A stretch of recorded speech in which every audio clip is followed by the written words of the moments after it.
Louisville for the Kentucky Derby, and we saw the video of people out there in their hats and not a lot of masks on most people there. The rule was that you had to wear it unless you were eating or drinking, and there was plenty of eating and drinking.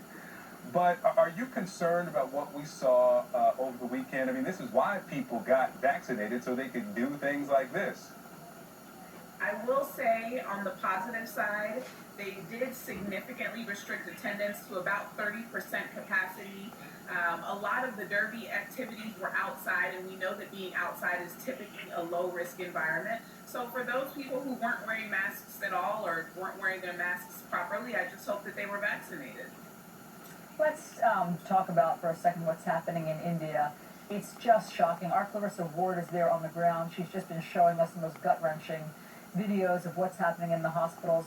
Does the crisis in India pose a jeopardy to all of us? I mean, we like to think that here in the U.S. we're obviously on the other side of this. But does what's happening in India put us all in jeopardy somehow?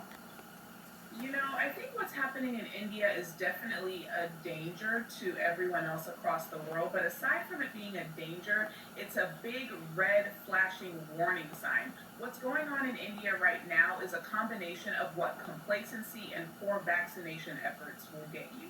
India is a huge country, 1.3 billion people, and despite that population size, they had been able to keep their COVID numbers pretty low for quite some time, and that added to their complacency. At the beginning of April, we saw massive religious gatherings. The Prime Minister himself was holding mass political rallies, and that's when we start to saw COVID cases pick up.